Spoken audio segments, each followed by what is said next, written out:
What is going on, YouTube family? Welcome back to another episode, and we're just going to get straight into it, right? Straight into it. So the video that we did on Monday, basically we talked about the NAS getting up to this level over here, okay, and possibly pushing back down again. Obviously that hasn't happened, okay, so that hasn't happened. It's broken through this price action level, clean through. So now we need to look at where NAS is potentially going to go in regards to where it is now and what it is most likely going to do. So all of these little drawings that I did earlier, all these little trend lines that I covered earlier, we're just going to get rid of them because there's no need for them to be there anymore. Price isn't coming down here anymore. It's going wherever it is going, right? And we're just going to try to keep track of where everything is. So for the most part, this little trend line in the middle has been broken and it's pushing up to the top of this structure. Now, if it does, this is fantastic news for us. Great news for us. It basically means the gravy train is back on. It's back on again, right? And what do I mean by the gravy train? I'm about to show you guys, right? So, going to a higher time frame. We'll go into the day, right? And we can see for the most part, the NAS has been in a downtrend. For the most part, it's been in a downtrend. But this little move that it's doing right now, pushing to the upside, is giving a lot of promise. Why is it giving promise? Well, because of this area over here. So I'm just going to draw a little box around it, right? So that you guys know that this is a very important area for us. Very, very, very, very, very important area. Well, for me, I would say, because if it does what I'm expecting it to do, then literally we are back on. We are back on. We are back in business, right? So this is what I think is going to happen right now. So one or two things is going to happen in this particular zone over here, right? So the NAS is currently in the zone right now, right? It's in this zone. And what could happen is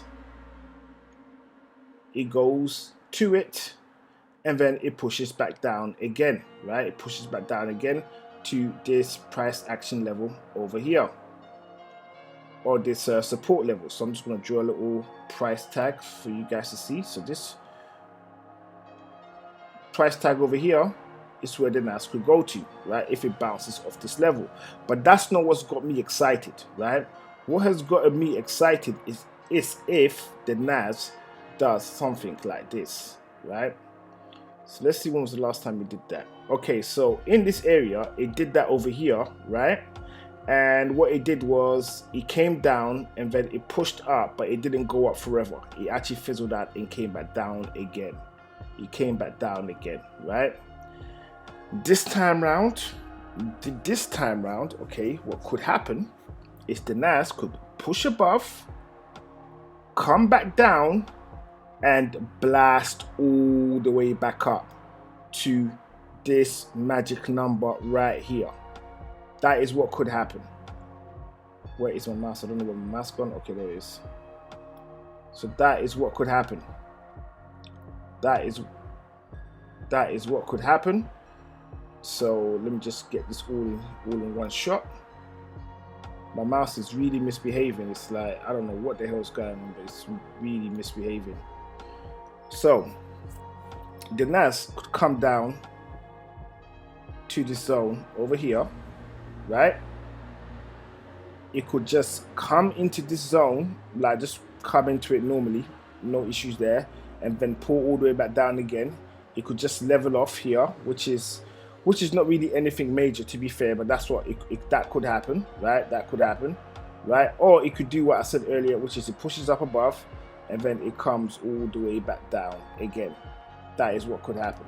Okay, so far it's looking good. I'm not in a trade at the moment because the moves that I was waiting to happen, I didn't get it, because to be fair, I'm actually waiting for the right opportunity to start selling the NAS, right?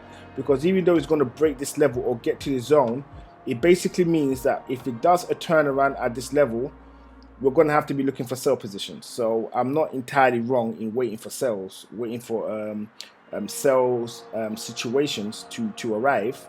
But however, I mean, if it closes above, then there is a chance that obviously this could be the moment that it decides to break above, and I would actually be looking for buys so that we could ride it up to the all-time high, which is this magic number over here, okay? So that's what I'm thinking. So guys, I want to thank you for coming over, watching this episode of Pips and Points with your boy Pips and Points, right? And I will see you in the next video.